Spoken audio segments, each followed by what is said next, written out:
ದೇಶದ ಹಲವು ಭಾಗಗಳಲ್ಲಿ ಮುಂಗಾರು ಹಬ್ಬನ ಮುಂದುವರೆದಿದ್ದು 13ಕ್ಕೂ ಹೆಚ್ಚು ರಾಜ್ಯಗಳಿಗೆ ಭಾರತೀಯ ಹವಾಮಾನ ಇಲಾಖೆ ಭಾರೀ ಮಳೆ ಎಚ್ಚರಿಕೆ ಕೊಟ್ಟಿದೆ. ಬಂಗಾಳ ಕೊಲ್ಲಿಯಲ್ಲಿ ಉಂಟಾಗಿರತಕ್ಕಂತ ವಾಯುಭಾರ ಕುಸಿತದ ಪರಿಣಾಮ ಮುಂದಿನ ಕೆಲ ದಿನಗಳು ಮಳೆ ಮತ್ತಷ್ಟು ತೀವ್ರಗೊಳ್ಳುವ ಸಾಧ್ಯತೆ ಇದೆ. ಕರ್ನಾಟಕದಲ್ಲಿ ಕರಾವಳಿ ಜಿಲ್ಲೆಗಳಾದ ದಕ್ಷಿಣ ಕನ್ನಡ, ಉತ್ತರ ಕನ್ನಡ ಮತ್ತು ಉಡುಪಿ ಜಿಲ್ಲೆಗಳಿಗೆ ಜುಲೈ 8ರವರೆಗೆ ರೆಡ್ ಅಲರ್ಟ್ ಘೋಷಿಸಲಾಗಿದೆ.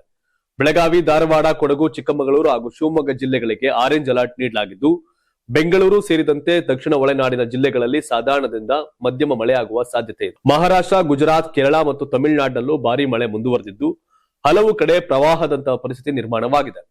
ಮುಂಬೈ ಸೇರಿದಂತೆ ಕೊಂಕಣ ಭಾಗದಲ್ಲಿ ರೆಡ್ ಅಲರ್ಟ್ ಘೋಷಣೆ ಮಾಡಲಾಗಿದ್ದು, ಮುನ್ನೆಚ್ಚರಿಕೆ ಕ್ರಮವಾಗಿ ಕೆಲವು ಶಾಲೆ ಕಾಲೇಜುಗಳಿಗೆ ರಜೆ ಘೋಷಿಸಲಾಗಿದೆ. ಇದೇ ವೇಳೆ ದೆಹಲಿ, ಉತ್ತರ ಪ್ರದೇಶ, ಬಿಹಾರ, ರಾಜಸ್ಥಾನ, ಉತ್ತರಾಖಂಡ, ಒಡಿಶಾ ಹಾಗೂ ಈಶಾನ್ಯ ಭಾರತದ ಹಲವು ರಾಜ್ಯಗಳಲ್ಲೂ ಭಾರೀ ಮಳೆ, ಗುಡುಗು ಮಿಂಚು ಮತ್ತು ಬಲವಾದ ಗಾಳಿಯ ಮುನ್ಸೂಚನೆ ನೀಡಲಾಗಿದೆ. ಹವಾಮಾನ ಇಲಾಖೆ ನದಿ ಪಾತ್ರದ ಜನರು, ಗುಡ್ಡಗಾಡು ಪ್ರದೇಶದ ನಿವಾಸಿಗಳು ಹಾಗೂ ಮೀನುಗಾರರು ಅಗತ್ಯ ಮುನ್ನೆಚ್ಚರಿಕೆ ವಹಿಸುವಂತೆ ಸೂಚಿಸಿದೆ. ನಿಮ್ಮೂರಲ್ಲಿ ಮಳೆ ಆಗ್ತಿದ್ರೆ ಮಳೆ ಆಗ್ತಿದ್ಯಾ ಇಲ್ಲ ಅಂತ ಕಾಮೆಂಟ್ ಮಾಡಿ. ನಿಮ್ಮೂರು ಯಾವುದು, ಅಲ್ಲಿ ಮಳೆ ಆಗ್ತಿದ್ಯಾ ಇಲ್ವಾ?